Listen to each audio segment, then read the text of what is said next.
Now I'm going to attempt to give a brief overview of each of the habits.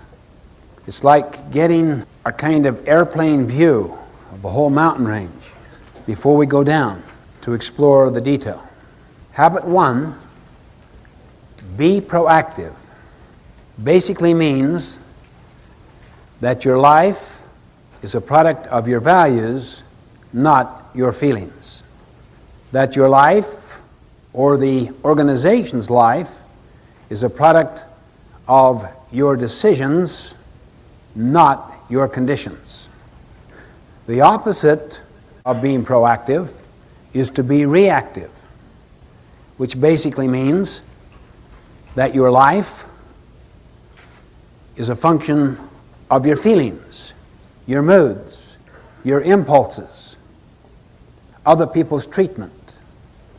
The underlying principle of habit 1, be proactive, is to take responsibility.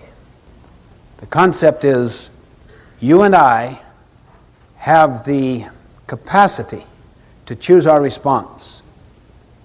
Habit 2, begin with the end in mind, basically means that all things are created twice, and habit 2 is the first creation. Habit 2, begin with the end in mind, means that you get a mental image, a picture of where you want to end up in this meeting, in this relationship, this year, in your life.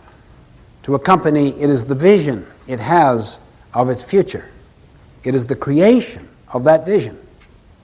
Habit 2 is based on the principle of vision, of purpose, of meaning, of mission.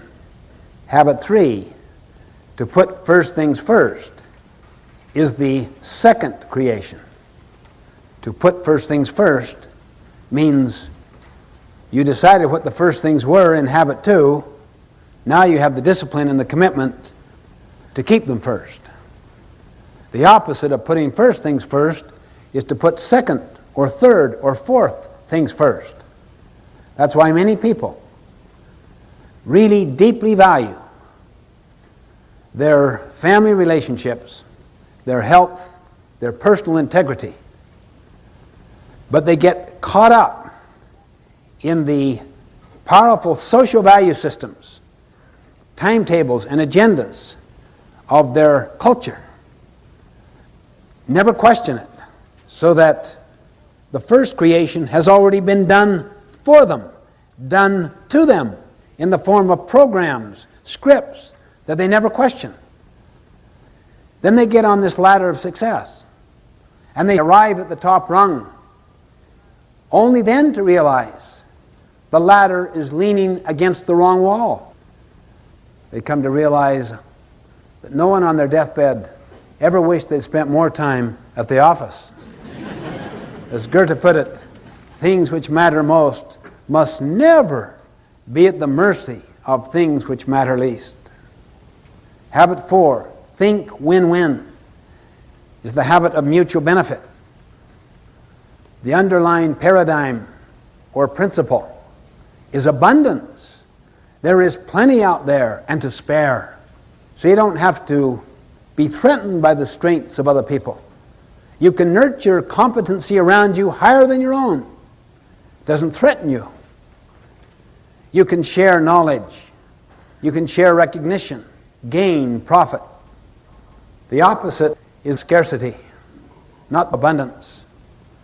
It's like a piece of pie. There's only so much. If you get the recognition, I may not get it. If I share gain or profit with you, we will have less. Habit 4, to think win-win, comes from the principle of abundance, not scarcity, meaning the pie gets larger and larger and larger.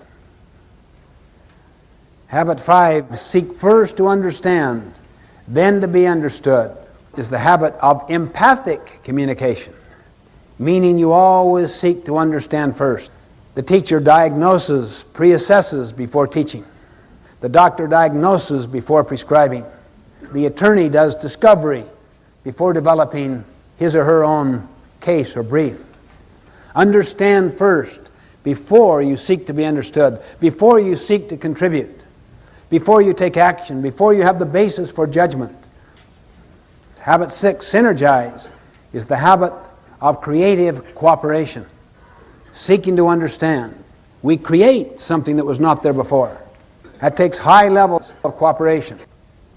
The principle behind habit 6 is the principle that 1 plus 1 can equal 3, 4, 10, 20, 1,000. It's the principle of putting two boards together that are stronger in total than adding the sum of the boards separate.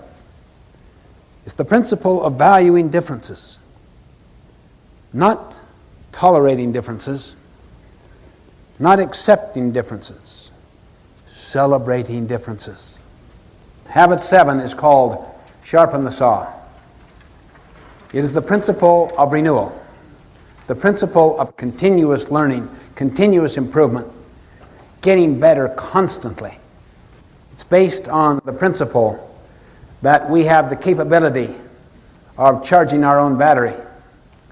The opposite of habit 7, sharpen the saw, is to just let the blade get dull, to let the mind atrophy, to let the body lose its tone and its vitality through junk food and no exercise and trying to live a life of hedonism, pleasure-seeking, rather than one of contribution and service.